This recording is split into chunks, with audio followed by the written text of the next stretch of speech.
Boa noite a todos. Estamos dando início a mais um estudo sistematizado da doutrina espírita junto ao Centro Espírita Antônio Martins. Vamos, primeiramente, buscar uma harmonização, buscar a nossa sintonia com a espiritualidade superior, buscando a figura do Mestre Jesus. Um mestre iluminado, todo transfigurado em luzes. E essas luzes enchendo esse ambiente que nós nos encontramos. Enchendo os nossos lares dessa luz, dessa paz, dessa harmonia. Mestre amigo, irmão maior, que as tuas luzes, que a tua paz, que o teu amor permaneça hoje e sempre em nossos corações, Senhor, e que possamos, no transcorrer desse estudo, atingir aos teus objetivos e não aos nossos. Que assim seja, graças a Deus. Graças a Deus. Boa noite de novo, com grande felicidade que estamos aqui estudando mais um capítulo do Livro dos Espíritos, na noite de hoje. O Livro dos Espíritos ele é dividido em 4 livros. E no primeiro livro, nós vamos estudar hoje no capítulo 2, os elementos gerais do universo. E a gente vai tratar do tema o Espírito, a matéria e fluidos. Então, lá nas questões de 17 a 20, que fala dentro do capítulo sobre o conhecimento dos princípios das coisas, é importante salientar que Kardec ele vem fazer esse questionamento. Por que ele faz esses questionamentos dentro desse capítulo? Porque lá na questão 17 ele pergunta se o homem pode o homem conhecer o princípio das coisas? E os Espíritos dizem que não, taxativamente, já fala não. Deus não permite que tudo seja revelado ao homem aqui na Terra. Então, assim, a gente pode tentar dialogar um pouquinho sobre esse assunto. Poxa, mas por que Deus não permitiria isso? A princípio, lá na questão 18, Kardec pergunta aos espíritos se algum dia o homem ele vai poder descobrir esses mistérios que estão ocultos. E os espíritos falam, olha, aí vai estar ligado com a sua evolução. Ou seja, o véu vai se erguendo à medida em que nós vamos nos depurando. Daí ele chama a atenção o seguinte, olha, mas você tem que prestar atenção, ou seja, para que haja essa compreensão de certas coisas, é necessário faculdades que ainda não possui. Então, ou seja, quando ele fala, mas que faculdades é essa? A gente fala que é do superconsciente, ou seja, aquela condição de espíritos superiores, onde já tenhamos caminhado de tal forma que esses conhecimentos, tanto intelectuais e morais, eles possam ser adquiridos e que nós possamos saber utilizar desses conhecimentos. Então, não é uma ou duas vezes, os espíritos sempre comentam, e nesse capítulo também há um comentário assim, que ele fala da nossa pobreza de linguagem. Então os espíritos falam, olha, certas coisas são difíceis até da gente passar para vocês, porque há uma pobreza de linguagem.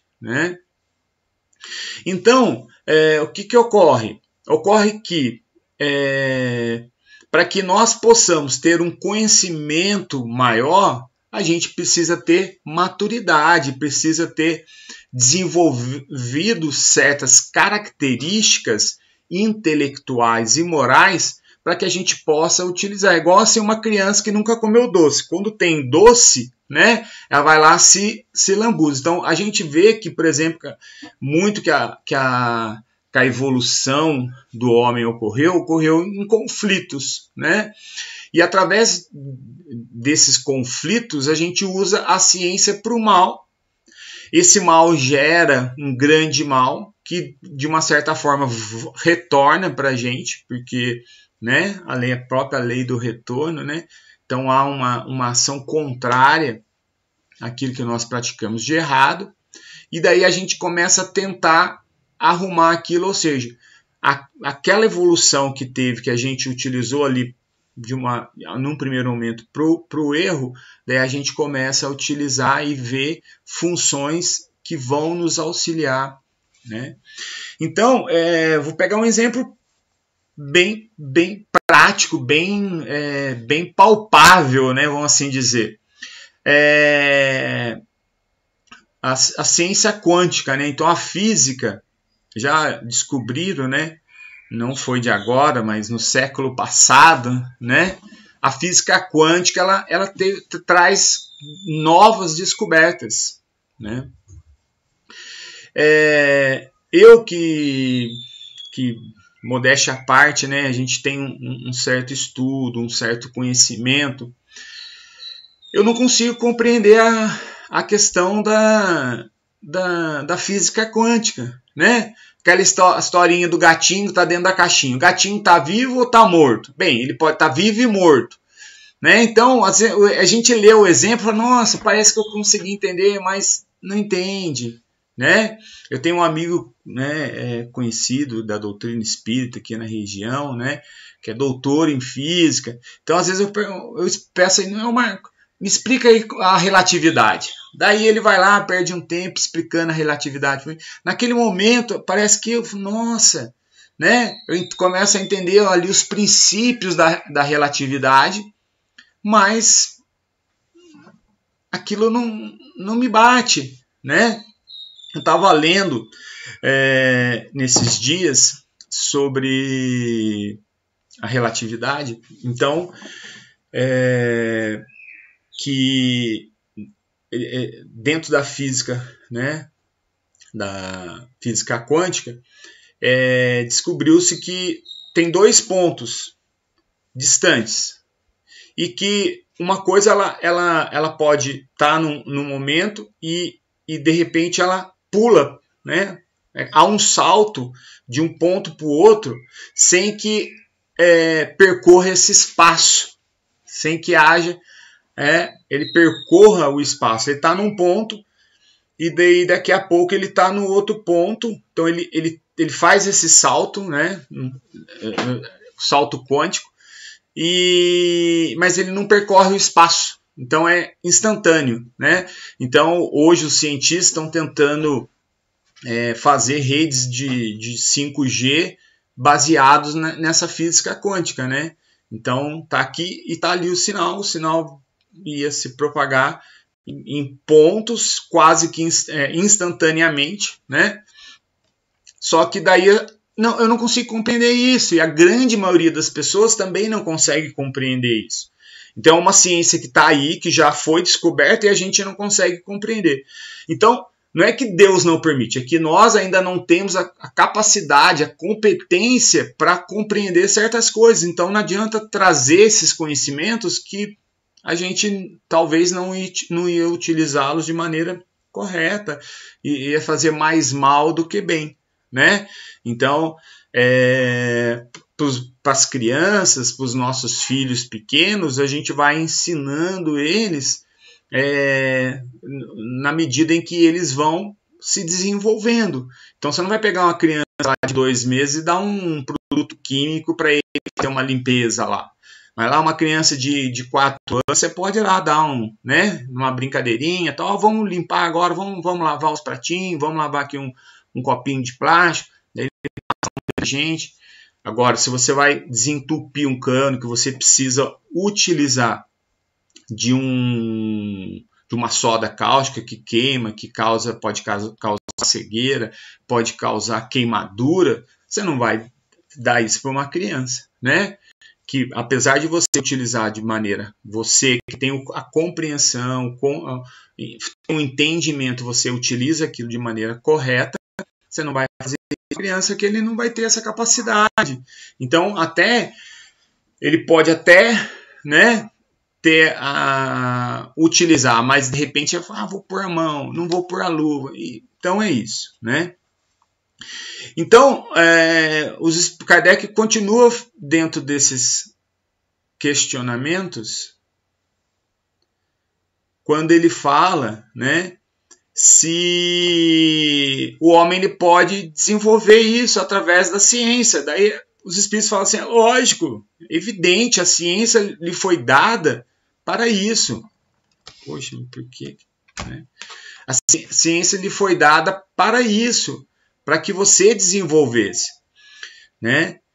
E daí na questão 20, o questionamento é o seguinte, mas fora da investigação da ciência, através de comunicações, né, de uma ordem mais elevada, aquilo que escapa aos sentimentos, ou seja, aos nossos sentidos, a gente pode ter essas descobertas?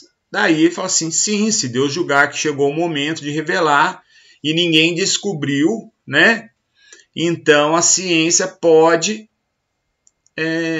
Então, na verdade, não é que vai ter lá uma comunicação de um espírito. Mas vamos pegar o exemplo de Thomas Edison, né? Que dormiu e sonhou com a lâmpada, acordou com aquela ideia, aquele insight. Então, como ele já era um cientista, como ele já era um inventor, ele ficou correndo atrás ali daquela descoberta, procurando, batalhando, errando, 1% inspiração e 99% transpiração. Então, ou seja, a ideia certa, na cabeça certa, ela se desenvolve. Então, às vezes a gente pode dormir e sonhar com uma lâmpada e aquilo, nossa, eu vi um sol, né? Eu vou fazer uma interpretação daquilo que eu compreendo.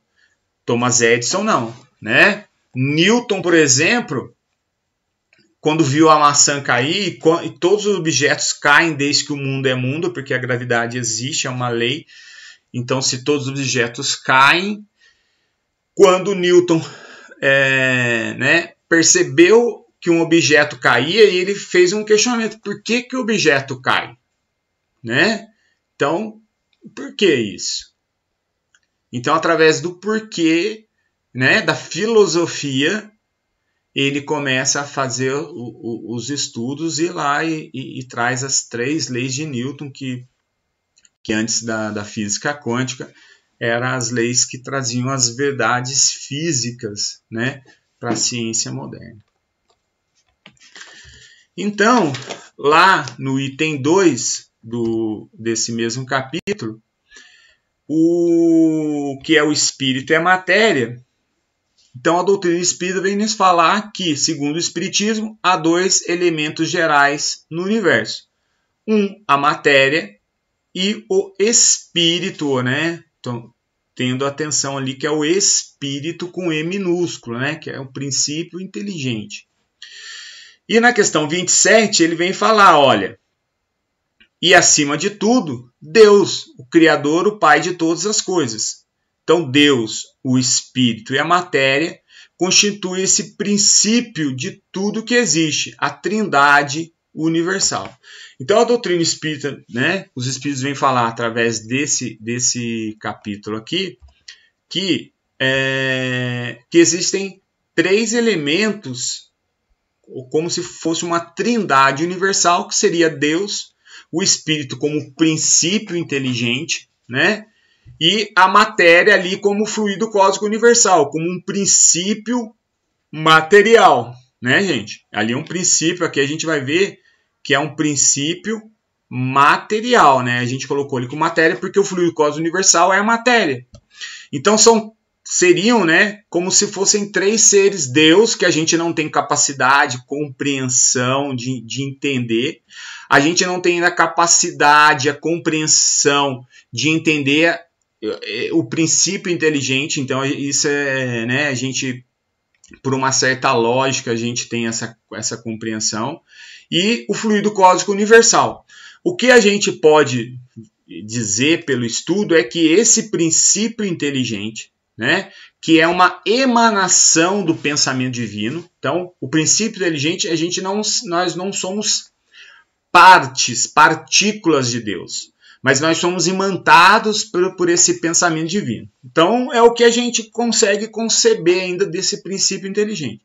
Esse princípio inteligente, que está imantado das leis divinas, e quando nós nos tornamos uno, quando nós nos tornamos o Espírito com E maiúsculo, quando nós temos o selo da consciência e nós começamos a nossa caminhada como Espírito, nós temos lá ainda dentro do nosso inconsciente puro, né? O inconsciente, dentro do nosso inconsciente, o inconsciente puro, que é essa centelha de Deus que está dentro de nós, né? Que Kardec fala da centelha divina.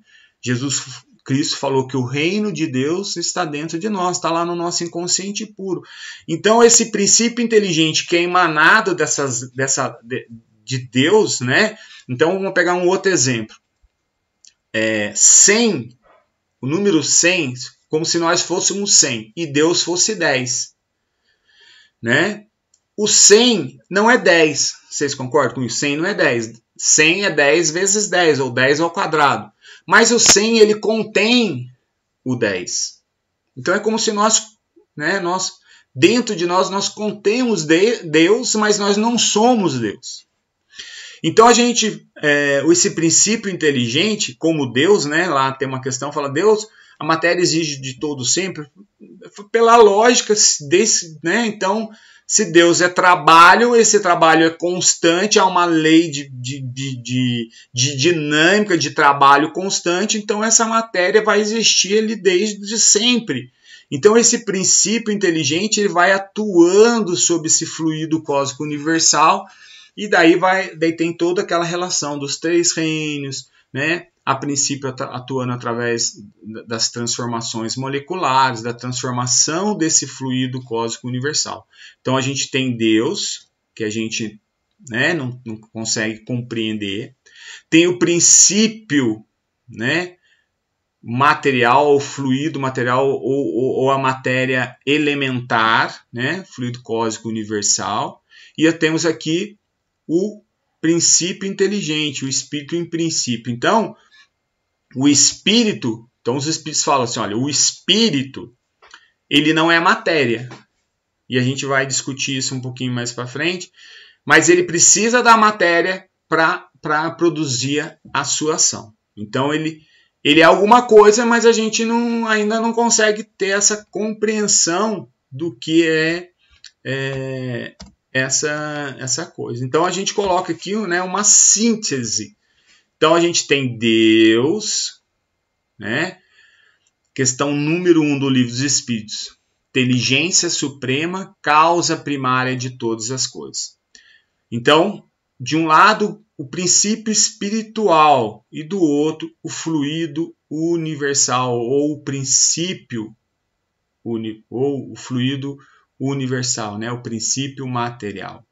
Então a gente vê aqui que essa ligação, ou seja, o princípio espiritual, ele vai estar sempre agindo sobre esse princípio fluídico aqui, esse fluido cósmico universal lá no seu estado também, que a gente não consegue compreender.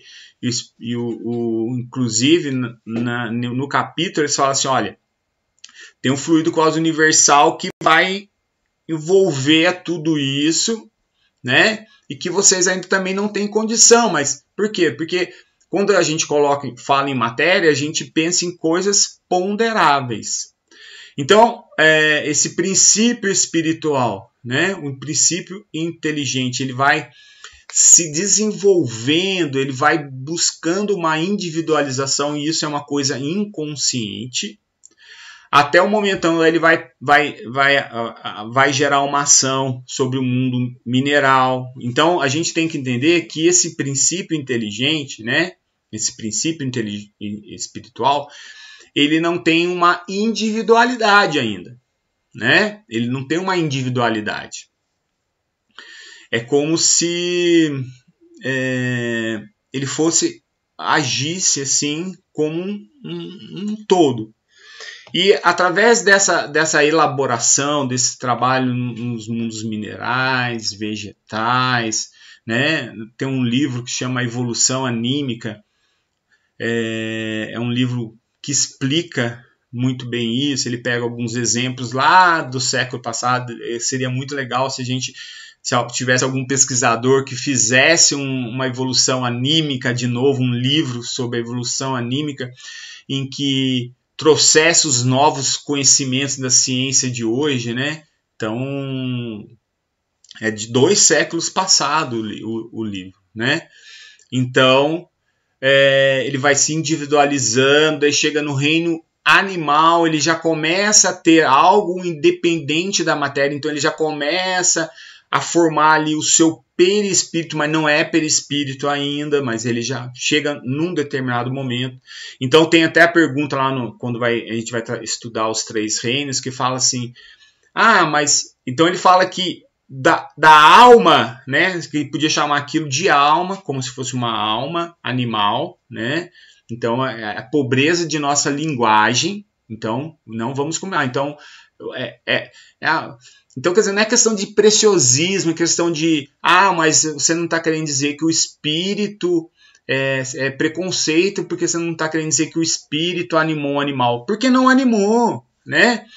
Ele foi elaborado nessas transformações até ele chegar no momento em que ele se torna uno, até o momento em que esse princípio espiritual, através da elaboração, né, desse seu desenvolvimento, ele tem uma capacidade tal que ele pega esse fluido cósmico universal, né, e os espíritos vão falar que o perispírito é um dos elementos mais importantes desse fluido cósmico universal. Ele pega esse perispírito e ele dá unicidade a esse perispírito. Ele consegue formar esse perispírito e esse perispírito vai ficar ligado para ele por toda a eternidade, vai se desenvolvendo, vai evoluindo cada vez mais, vai ficando quintessenciado. Então a lógica nos diz que um espírito lá em grau ali muito, muito, muito superior vai ter um perispírito ali de um fluido cósmico universal quase que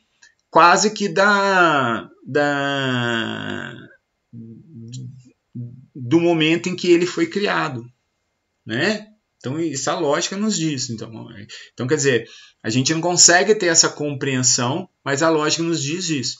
Então voltando lá, então o animal ele já começa, né? Então, outra coisa que a gente não pode esquecer na relação dos 3 reinos é que a gente tem uma ideia de animal aqui só aqui da Terra, né? Mas há outros mundos, há outras etapas, há outros patamares, né? Então há outros elos que faltam. Então por isso que a gente trabalha dentro de uma lógica, dentro de uma hipótese, né, de uma teoria que é muito bem fundamentada, né, mas falta ainda alguns elos, e esses elos estão nos muitos mundos habitados por todo o universo. Mas voltando mais uma vez ali, então lá no Livro dos Espíritos fala, olha, dessa alma, desse espírito ainda com E minúsculo, até se tornar o espírito, o ser uno, o ser consciente, o ser que pode evoluir pela sua própria vontade, que, né, o animal ele é meio que impulsionado pelo instinto a seguir um caminho, ele faz as coisas por um determinismo, por um princípio inteligente, por uma centelha divina que o anima, né? Então a lei o dirige daquela forma e fala assim que do animal até o homem, né? É o mesmo caminho do homem até Deus. Então, a gente já encarnou e desencarnou muito, né? Não dá para a gente mensurar essa questão relativa ao tempo, né? A gente vê que, segundo a física quântica, até o tempo também é relativo, né? Então, na verdade, para o espírito, aí que tá, né? Nós somos muito presos dentro da questão do tempo, da idade. Ah, eu tenho tantos anos, as pessoas morrem com isso. O espírito, ele não sofre o espírito não sofre a ação da matéria, né, do envelhecimento. Então, para o espírito, o tempo não existe. A grande verdade é que o tempo não existe, né? O que nós chamamos de tempo é medida de espaço. Então, o que é um dia? A rotação da Terra em torno de si. O que é um ano? Um ano é a rotação da translação da Terra em torno do Sol. Então, o tempo para nós, na verdade, é medida de espaço. E para o espírito, o tempo não existe, porque ele não sofre, né? Ele não sofre a ação da matéria, da decomposição da matéria. Então, quer dizer, não existe o tempo, né? O tempo existe para nós que estamos encarnados e temos esse apego a essa nossa vida, que é uma vida, né, que é importante para a nossa evolução, mas ela só serve para isso, para a nossa evolução. Então, na questão do que é o espírito dentro desse item 2, a definição de espíritos, na questão 76, são os seres inteligentes da criação. Após se tornar espírito, com E maiúsculo, o princípio inteligente individualizado entra no período da humanização, começando a ter consciência do seu futuro, capacidade de distinguir o bem do mal e a responsabilidade sobre seus atos. Está lá na questão 607, né? Item A. Então, o que é importante a gente salientar? Que tem que ter uma questão que pergunta se o espírito seria inteligência. Fala, não, a inteligência é um atributo do espírito, mas pela sua pobreza de linguagem, pela sua falta de percepção, você vê uma coisa inteligente e você acha que esse atributo é ele. Então é lógico que a gente não consegue conceber o espírito sem esse atributo da inteligência, mas é um atributo dele, não é ele, é um atributo desse espírito que tem outros atributos, né? Então são os seres inteligentes da criação. Daí ele vem falar ele cita essa evolução, né, lá na questão 607, ou seja, quando esse princípio espiritual ele é elaborado por uma série imensa de transformações, de experiência, como eu falei do livro Evolução Anímica, que ele vai traçando essas experiências de tato, de experiências que vai acontecendo e que o nosso consciente vai, né? Não o consciente, desculpa, gente, apaga o consciente, né? Mas que a formação do nosso consciente, ou seja, é toda uma elaboração. Então, essas experiências elas começam a ser guardadas em alguma coisa, né? Em algum lugar. Então, esse princípio inteligente é como se ele fosse, né? Ele vai se estruturando de tal forma, que chega um momento que ele tem tantas experiências, né? Mas a gente pode tentar dizer dessa forma, em que ele consegue já, inconscientemente, é lógico, né?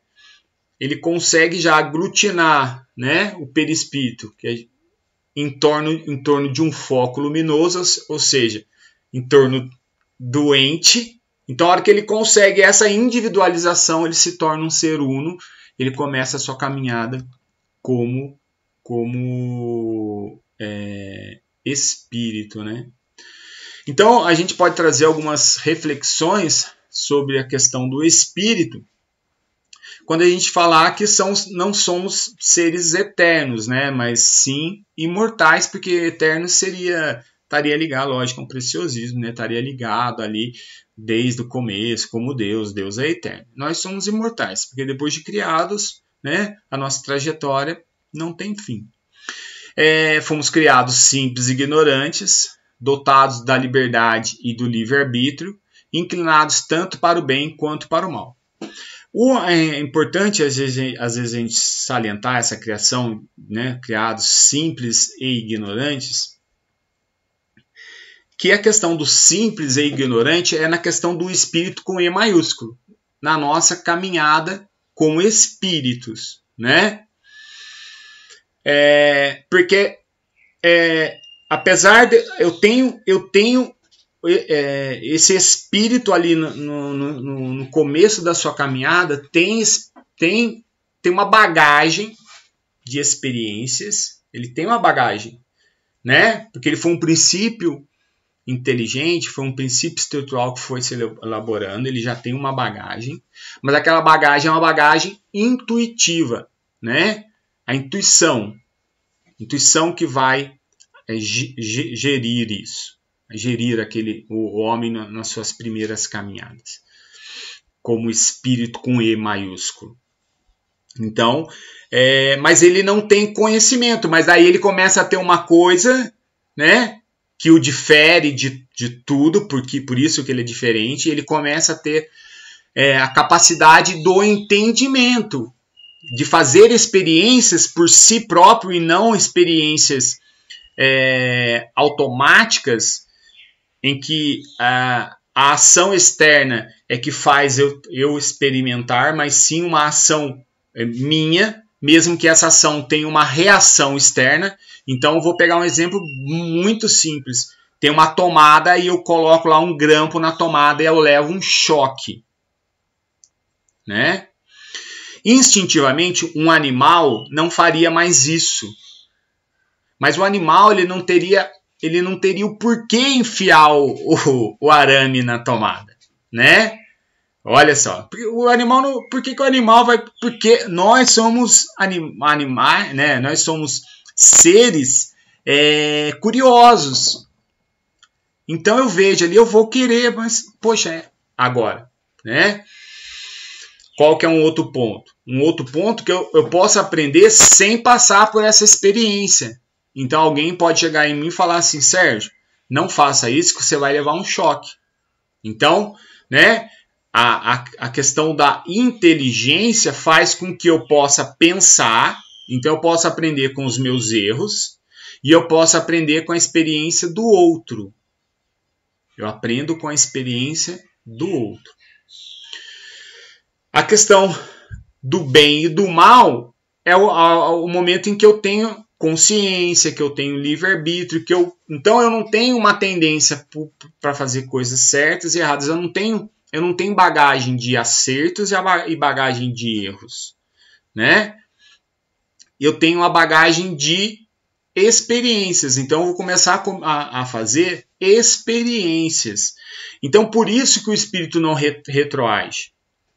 Ele poderia retroagir se ele fosse um espírito perfeito e começasse a cometer erros.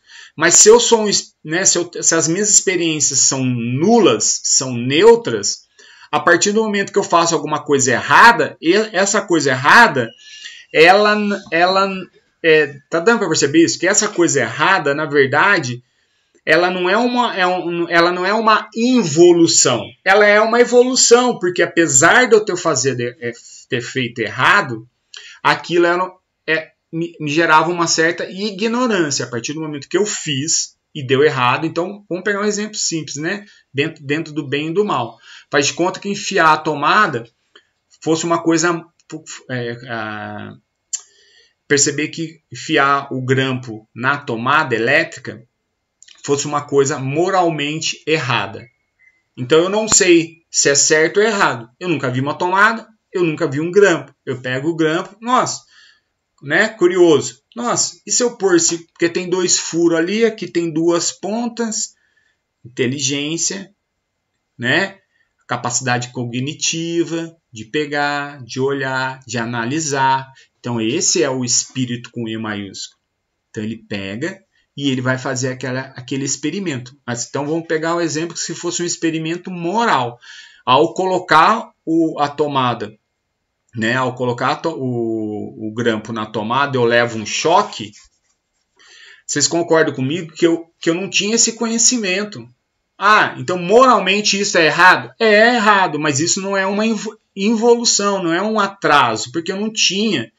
E você concorda comigo, se eu colocar todos os dias o ferrinho lá na tomada e eu vou levar choque, ainda não é uma involução? Por quê? Porque eu tive a experiência, mas aquela experiência ainda não reverberou em mim. Aquela experiência ainda não bateu e voltou e fez eu ter um questionamento sobre aquilo. Então, até o momento em que eu vou cansar, né? Então, há espíritos que não precisam, então, por isso fala assim, tem espírito que não precisa passar pela fileira do mal? É lógico que... Então, quer dizer, do mal não, por isso os espíritos falam, do mal não, mas da ignorância sim. Olha como os espíritos têm, né, eles têm aquela sacada. Os espíritos precisam passar pela fileira do mal para chegar... Não precisa passar pelo mal, mas eles têm que passar pela da ignorância, porque eles não têm conhecimento, né? Então eu vou falar assim, tem espíritos que podem, né, dentro de da estatística, podem só buscar o caminho do bem, sempre. Então, são espíritos que alguém fala, não põe ali a tomada, o grampo na tomada que você vai levar choque. Poxa, prendeu, pegou, trouxe aquilo para a vida, seguiu para frente. Alguém fala, não coloca não, que faz mal. E eu vi alguém morrer, né? Então eu vi alguém colocar e vi alguém tomar choque e eu não vou fazer isso, porque vai me dar mal. Eu vi as consequências. Então ele não precisa passar ali pela fileira do mal, mas ele passou pela da ignorância porque ele não sabia e num determinado momento ele ficou sabendo sobre aquilo, né? Então os espíritos são sujeitos a encarnar e reencarnar tantas vezes serem necessários até o seu progresso.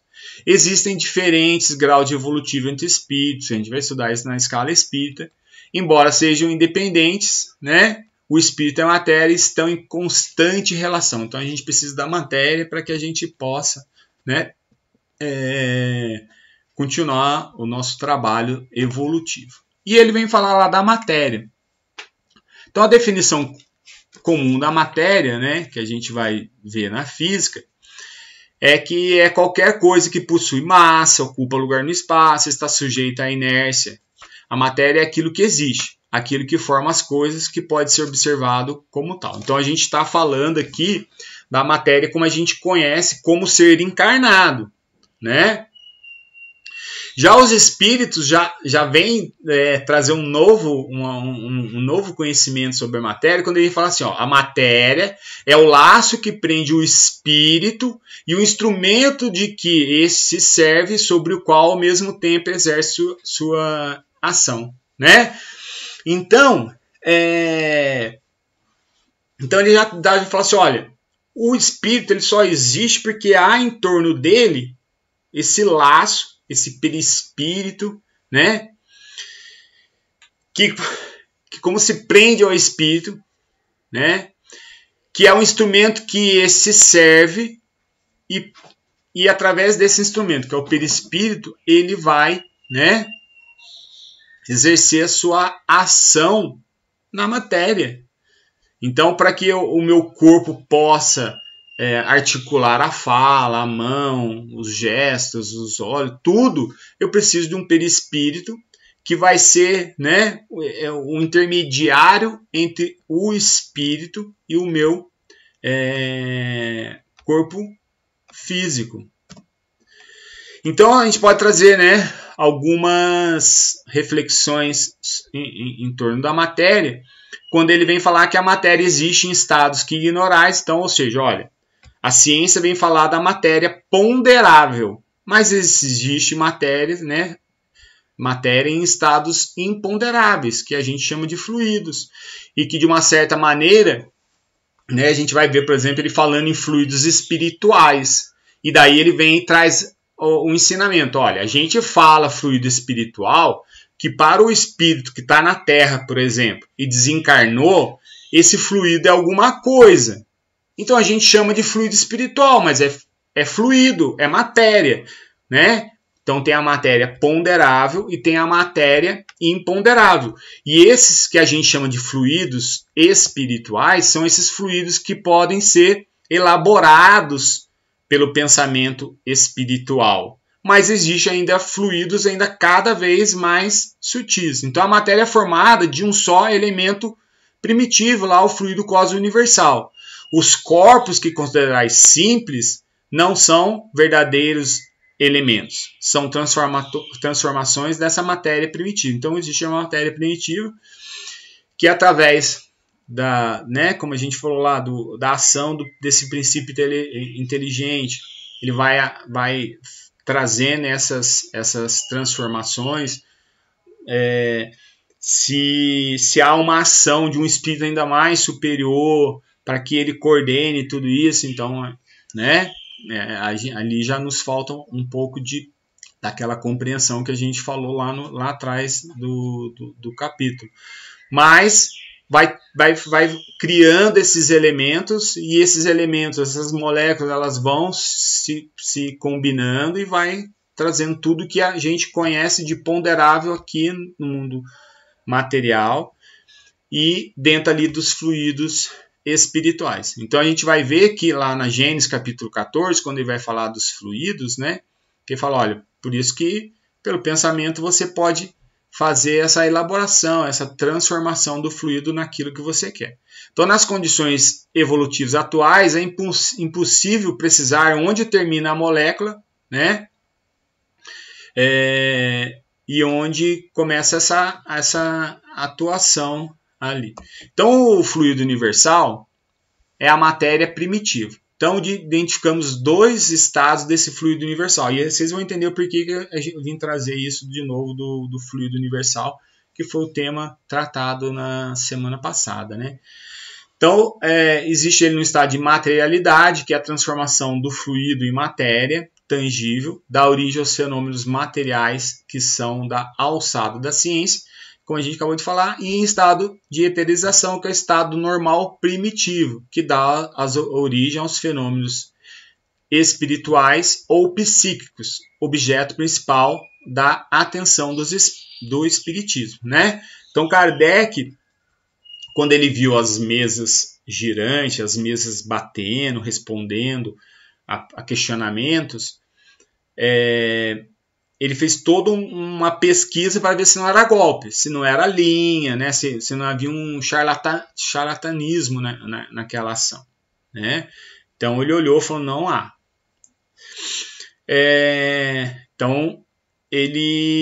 Então as primeiras preocupações dele é se a física respondia aquilo, se não era o estalar da madeira, se não era, né? Então ele foi lá, olha, a física não responde.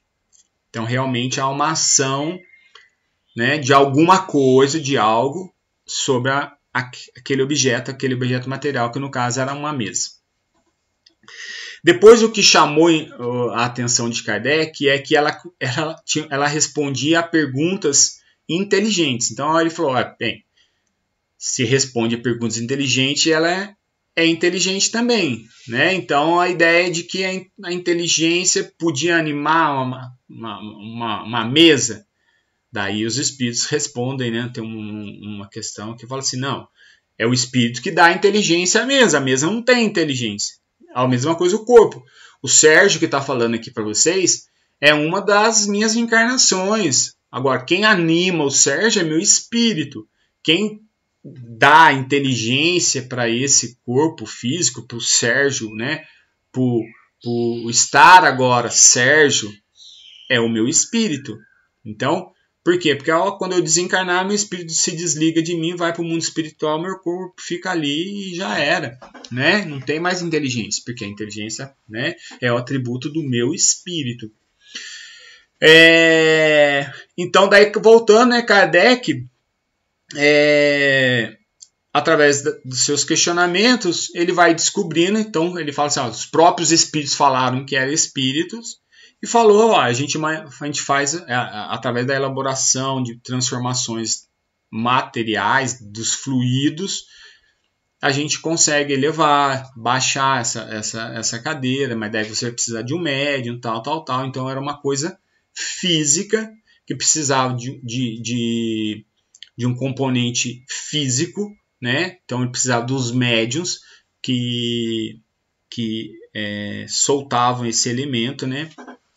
Davam condição, médiuns especiais que davam essa condição, para que esse material fluídico fosse utilizado para fazer as mesas girarem e responderem perguntas. Então, o fluido universal, das diversas modificações do fluido universal, surge a matéria, daí os fluidos elétricos, magnético, o princípio vital e o perispírito. Então, o perispírito é uma condensação desse fluido em torno de um foco inteligente, que é um dos, lá na Gênesis ele vem falar que é um dos principais, uma das principais transformações desse fluido universal é essa elaboração desse perispírito que se condensa em torno de um foco inteligente, né? E que vai nos proporcionar essa unicidade em que nós vamos ter a capacidade dentro do nosso psiquismo, da gente conseguir elaborar esse perispírito, e quando a gente desencarna, né, esse perispírito vai permanecer, vai lá trazer as nossas provas, as nossas expiações para as próximas encarnações, então vai estar tudo lá. Então o nosso psiquismo vai trabalhar isso. Por isso também que o espírito ele usa lá então daí vai entrar a questão do perispírito também, que é uma questão, né, tem um livro sobre perispírito, um livro não muito fino, um livro grosso, então vai dando todas essas explicações sobre a questão do perispírito, né? Então, os espíritos atuam sobre os fluidos. Aqui eu coloquei a palavra manipulando, mas não é manipulando, né? Porque os espíritos utilizam do pensamento, por meio do pensamento e da vontade. Então, manipular tá ligado literalmente à mão, né? Mas, né, por falta de linguagem, a gente escreveu ali, né? Então, ele imprime esta ou aquela direção através do seu pensamento, aglomeram, combinam ou dispersam os fluidos, formam conjuntos que têm uma aparência, uma forma, uma cor determinada, mudam suas propriedades. Então, os fluidos, eles vão, né, ter a característica dos nossos pensamentos. Então ele vai falar lá, olha aqui, ó, os fluidos originalmente neutros, né, ou seja, sui generis, como está lá na Gênesis, ficam impregnados das qualidades boas ou más dos pensamentos que o põem em vibração. Sob esse aspecto moral, os fluidos trazem o cunho dos sentimentos que exteriorizamos: ódio, inveja, ciúmes, orgulho, egoísmo, violência, bondade, amor, caridade, doçura, etc. Com respeito ao lado físico, são excitantes, calmantes, irritantes, suavizantes, tóxicos, reparadores, né? Então, os espíritos, eles conseguem, através dos seus pensamentos, trazer essas condições, né? E daí, Sérgio, mas por que você veio trazer essa questão do fluido, né? Porque a gente está falando de espírito e matéria.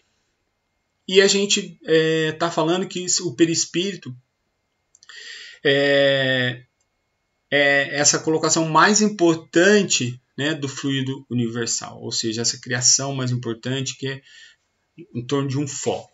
E lá na Gênesis, no capítulo 14, quando ele trata disso, né, porque na verdade a doutrina espírita não trata, fala sobre magnetização, não trata diretamente da palavra passe, né? Mas lá na Gênesis capítulo 14 tem toda a explicação de como o passe se... Então o passe é uma palavra que a gente criou, né, para um método em que é descrito lá na Gênesis capítulo 14, dessa transformação. Então, como a gente acabou de ler aqui, né, os fluidos originalmente neutros ficam impregnados das qualidades boas ou más dos nossos pensamentos. Lá na Gênesis capítulo 14, quando a gente vai fazer o estudo do passe, eu, por exemplo, quando eu faço o estudo do passe, às vezes eu vou lá, faço uma releitura ali sobre a Gênesis capítulo 14, sobre a condição do passe. Ele fala uma coisa muito, extremamente importante, gente.